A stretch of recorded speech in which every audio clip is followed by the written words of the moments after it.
Good evening, folks. It's your pro Richard again. Today's video is now part 2 on the second gen Chevy Camaro. So today in this video, I am now continuing on doing the different models from 1970 to 1981. Next up, I am now doing the version from 1971. So it was from 1970 to 1981. So now I'm doing the model from 1971.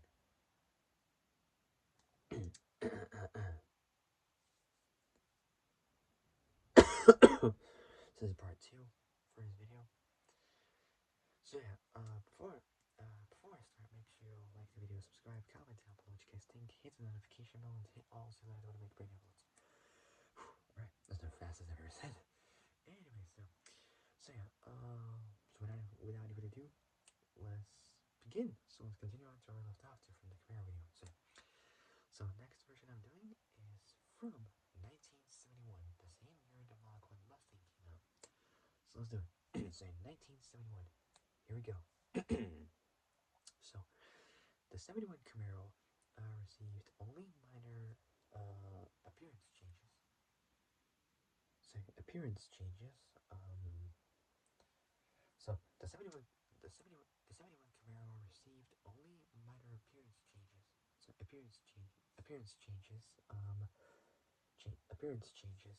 from its 1970 counterpart. So from its 1970 counterpart. Inside new high back strato bucket seats with built-in headrests. So built-in headrests replaced the 1970 only low back seats with adjustable headrests. The biggest change, however, the biggest the biggest changes, however, came under the hood due to an emissions driven federal mandate that all engines be designed all engines be designed to run on lower octane. So either lower octane regular so lower octane regular leaded low lead or unleaded gasoline. So either run on lower octane regular lead, so lower octane regular lead, so lower octane regular leaded, low lead, or unleaded gasoline, necessitating reductions in both compression ratios and horsepower. So horsepower production. The 4.1 liter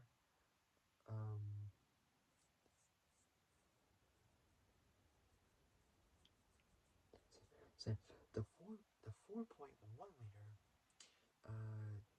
250 inline 6, 5 liter 307 V8, and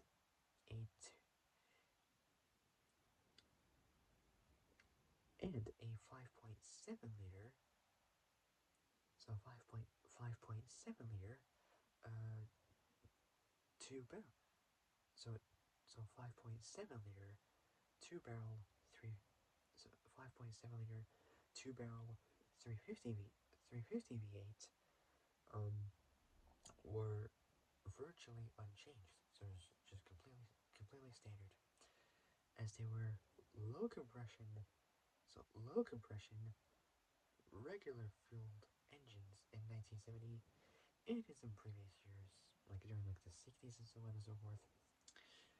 The L71, L71, sorry, the L, so the LT1, so LT1 350 so the LT1 350 V8s used in a, so the 61 350 V8 used in the Z28 used in the Z28 dropped from 360 horsepower as the SAE Cross to a downgraded 330 horsepower SAE Gross. You also got an SAE Net 275 horsepower due to a compression ratio decrease from 11 to 1 to 10.3 to 1. So 0.7 to 1, well 0.7 decrease than before. So from 11 to 1 to 10.3 to 1. The 396 6.5 liter V8 so V8 dropped from 3, so the 6.5 liter the 6.5 liter 396 V8.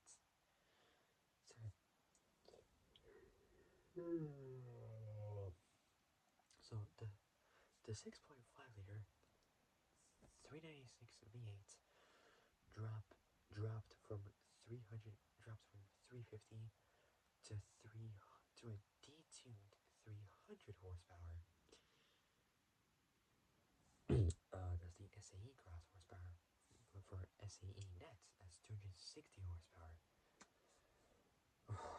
What has Chevy got themselves into? 260 horsepower due to a compression ratio drop from due to a compression ratio drop from 10.25 to 1.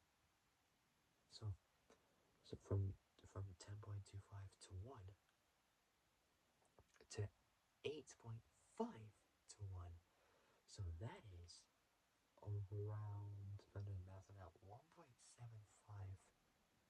less than before. So from 10.25 to 1 to 8. So from 10.25 to 1 to 8.5 to 1. What more should I be thinking of this? Anyways, both production and sales dropped due to a 67 day, so like over a 2-month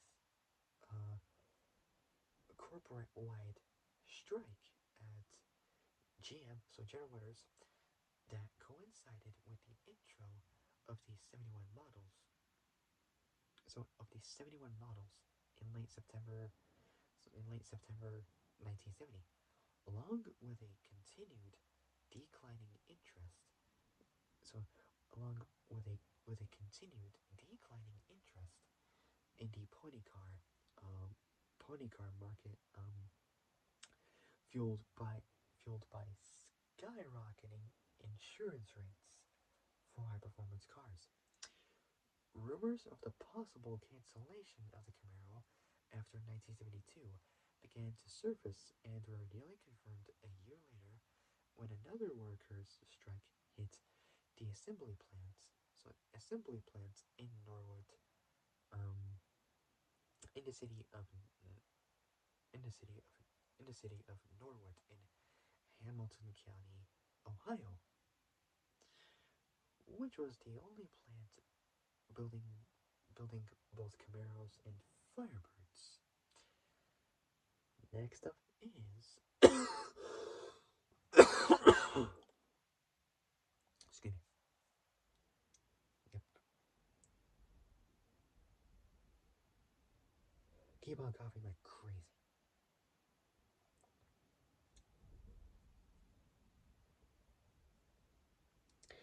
So which was the only plant building both Camaros and Firebirds. Next up is 1972. The 72 Camaro suffered two major setbacks. The UAW, so the United Auto Workers, which is the American labor union that represents workers in the U.S., including Puerto Rico and Southern Ontario, Canada.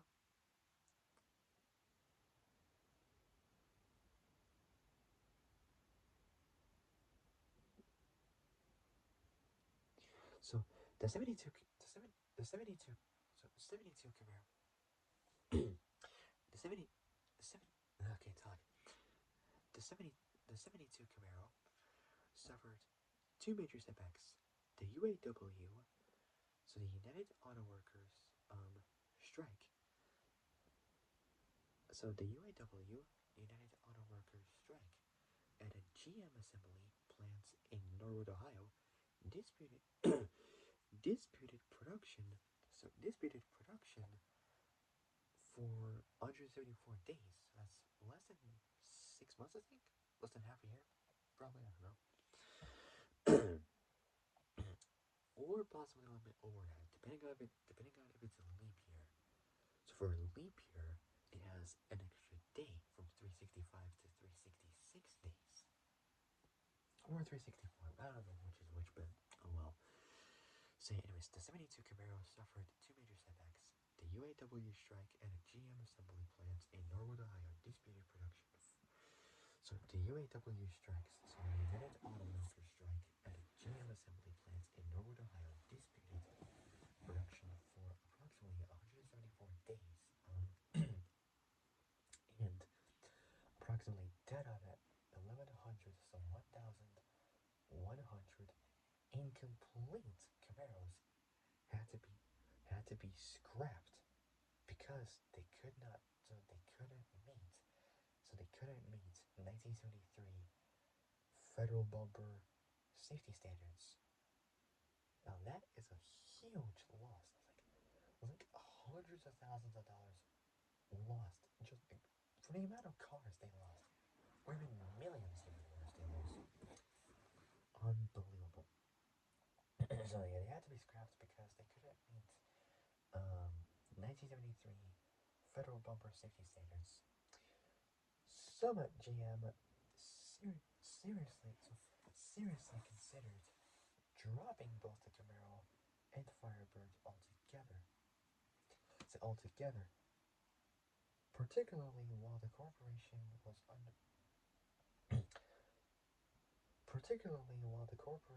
under pressure to adapt. So particularly while the corporation was under pressure to adapt its vast number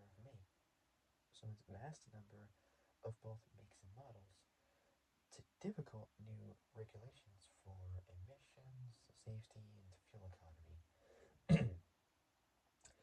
Others pointed out the fiercely loyal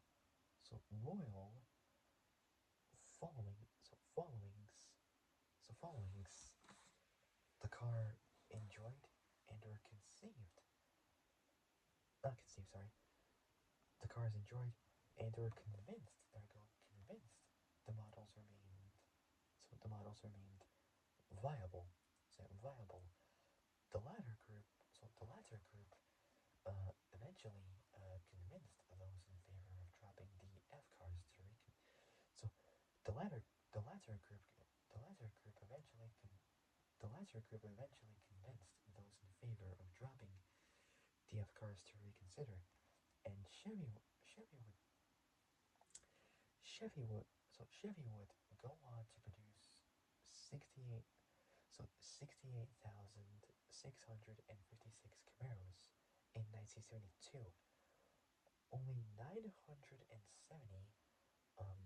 SS396s were produced in 1972. Less than 1,000. So if you do 1,000 minus 30, you get 970 of those SS396s were produced in 1972. And this was the last year for both the SS 396 and 350 models.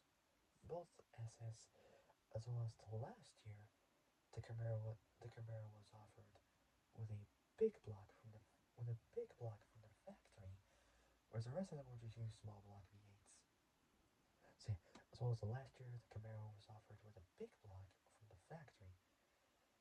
And also that means the rest of the Camaros from, like different years, like 2nd, 3rd gen, 4th, 5th, 6th, blah, blah, blah, blah, they would use the small block V8s.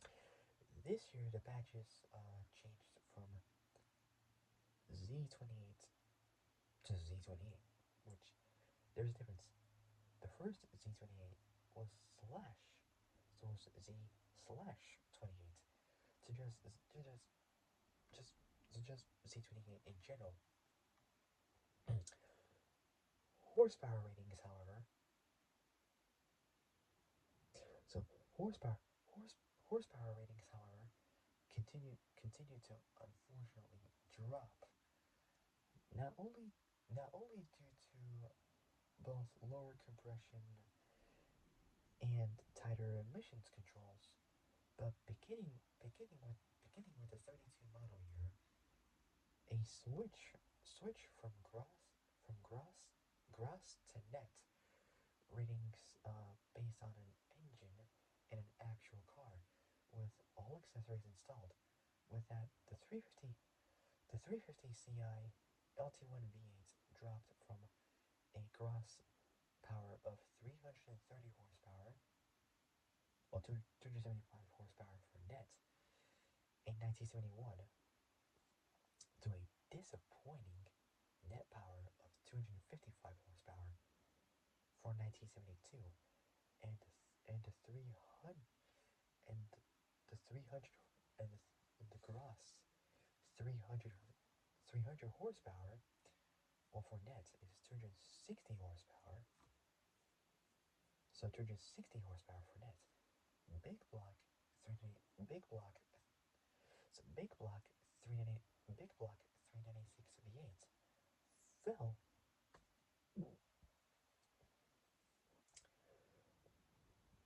to a unrealistically disappointing 240. 200, so 240. So 240 horsepower.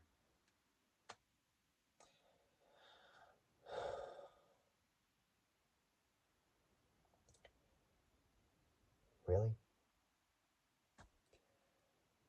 What is up with these guys? Like, what is up with Chevy and like other muscle cars detuning huge, like big block engined V8 muscle cars with such less power? Just are you kidding me right now? Like, who cares about this pathetic emissions control nonsense? Get them more power. I'm sorry. It's just that it's not fair for America to be giving such big engines such little power. Sorry. It's just not fair for America to give such big engines such little power. Such little power. It's not fair for them to have that much power from a big engine, literally, but they focus more on torque than anything else.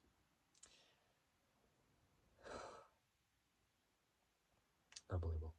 And I don't know what to say with that. I'm just lost for words. I'm just speechless, literally. So with that, the 350 LT1 dropped from 330 gross horsepower, 275 for net, in 1971 to 255 net horsepower for 1972, and the 300 gross horsepower. So gross horsepower, well, 260 horsepower for net. Big block 396 V8 fell to 240 horsepower. So 240 horsepower.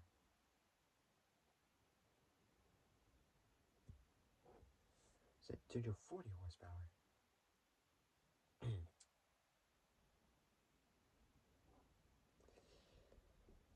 Alright, next up we got is 1973. Let's do it. So the 73 model year. So 73 model year incorporated standard impact impact absorbing from bumper system to meet new no damage standards and 5 mile per hour NHTSA National Highway Traffic Safety Administration legislation, or whatever you want to call it. DRS option, so rally sport or racing sport, whatever you want to call it. So DRS option with its chrome bumperettes or just chrome bumpers on either side of an impact, absorbing urethane growth around continued from for one for one more year due to creative bracing. So bracing behind the front sheet metal. So behind the front sheet metal, a new type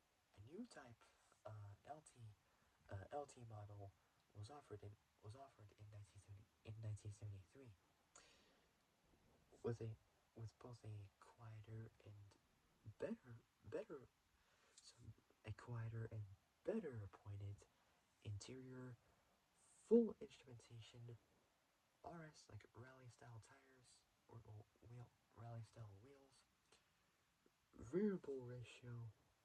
This is interesting. Variable ratio steering.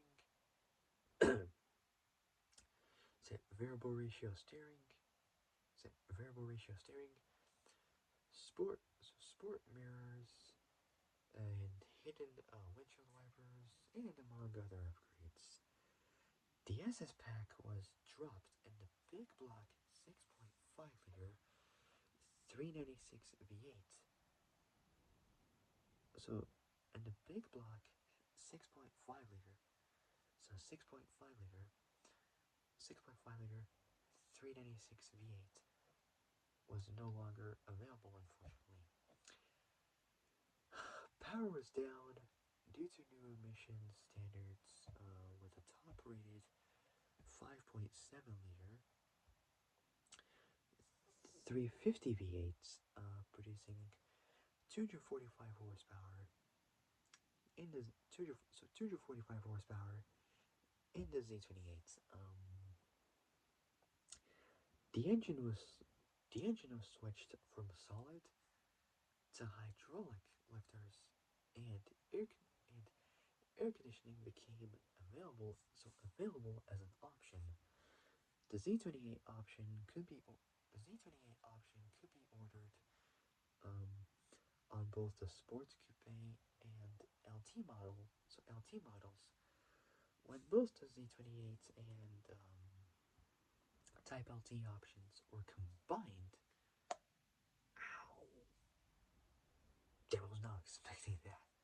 See, when both the Z28 and Type LT options were combined, the usual Z28 badges, so badges, stripes, and graphics were deleted. In other words, they were removed. So I apologize for this. Yeah, for the past few weeks, my whole knuckle clicked like that because I haven't I was previously working. I'm not working at the moment. I'm not sure if I'm going back. I'm not too sure. But I've been lifting a bunch of bricks, and it caused my whole wrist to literally click. And I don't know how the heck it's possible for this. I got no idea at all. Anyway, so yeah, when both the Z28s and Type LT options were combined, the usual Z28 badges, stripes, and graphics were deleted. In other words, they were removed. Other changes included a new console-mounted shifter. Other changes included a new console-mounted shifter for automatic gearboxes, similar to the shifter used in Pontiac Firebirds, replacing the Buick-like horseshoe shifter of replacing the Buick-like horseshoe shifters of previous Camaros.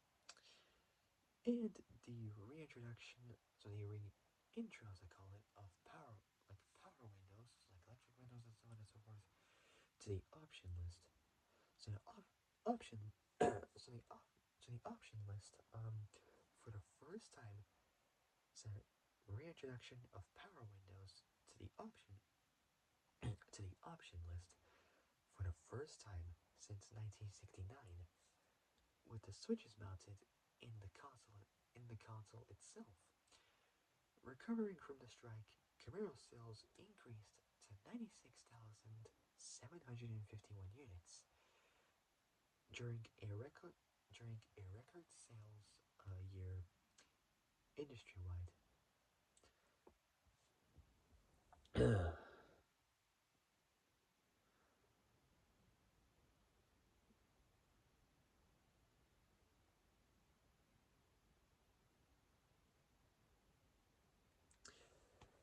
Alright, next up, I'll do one more and then I'll end it there for now.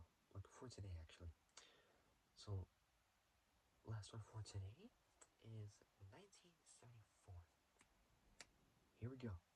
So, the 74 Camaro grew 7 inches, 178 millimeters longer. So, the 74 Camaro, grew 7 inches, 178 millimeters longer, thanks to new bumpers required. So new bumpers required. So required to meet. So thanks to both new bumpers required to meet federal standards and a forward sloping grill. Not bad. Round round taillights were replaced with a rectangular wraparound design. It was the last year to have a flat rear window with thick roof pillars. All later years had slimmer roof pillars, both that and a wraparound rear window for better visibility. So for better visibility. Same visibility.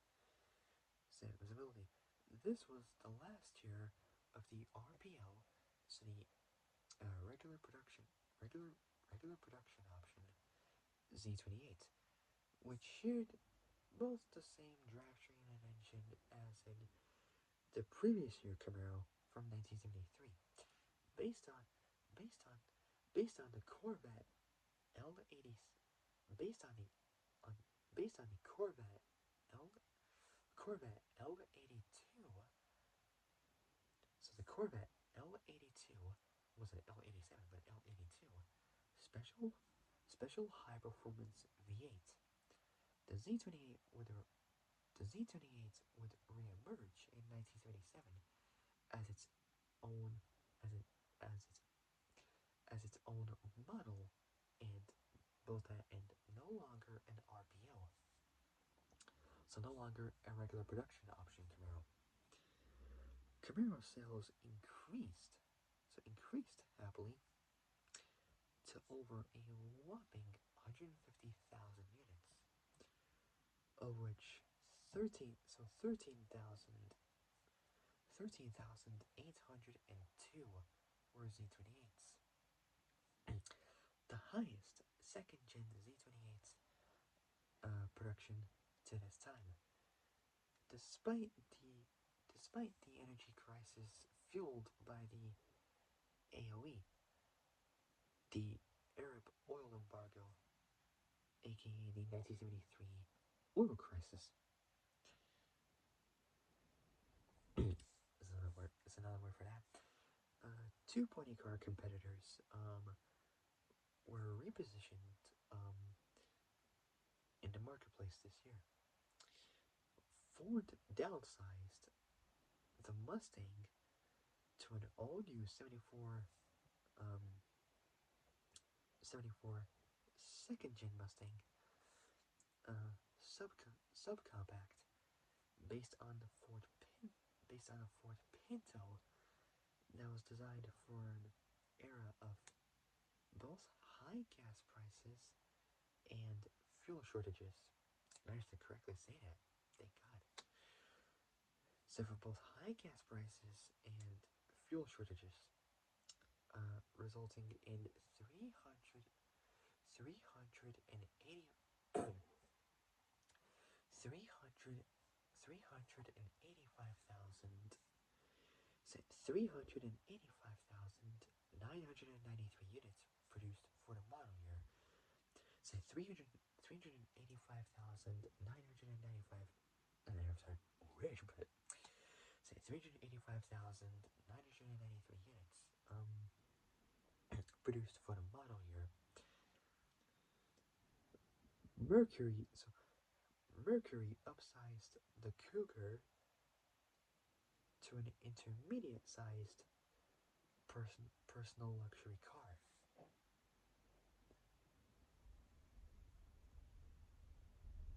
So, to an intermediate-sized personal luxury car to compete with both the Chevy Monte Carlo and Chevy Monte Carlo and Pontiac Grand Prix, which is kind of odd because they named it after some kind of racing competition. So Chevy Monte Carlo and Pontiac Grand Prix. So named after a racing competition. Other changes included Chrysler Corporation. Unbelievable. So other changes included Chrysler Corporation discontinuing both the Plymouth Barracuda and Dodge Challenger during the course of the 1974 model. During the course of the 1974 model year. Likewise, 1974 was the last part, and I'll end it there for today. And I'll continue this tomorrow. So, likewise, 1974. So, likewise, 1974. So, 1974 was the final year. So likewise, 1974 was the final year of the AMC Javelin. So AMC Javelin, but a sporty AMX model would be reintroduced in 1978. All right, so that's gonna end it for today. So for my next second gen Camaro video, I'm continuing on with these cars. So I'm continuing on with these different models. And this one, however, this next one is gonna be from 1975. So 1975. So that's gonna be pretty cool. All right. So I gotta go. So if you guys like this video, like and subscribe. Comment down below. Comment down below what you guys think. Hit the notification bell and hit all so you let me know when I make pretty uploads. All right. So that'll be it. I gotta go. So gotta go. I'll see you guys in the next video. But until then, stay safe. Have a great reading. Have a great day. But until then, stay safe. Have a great reading and have a great day tomorrow morning. And I'll see you guys soon in the next video. So take care, folks. Stay safe out there, and I'll see you guys soon. Good night.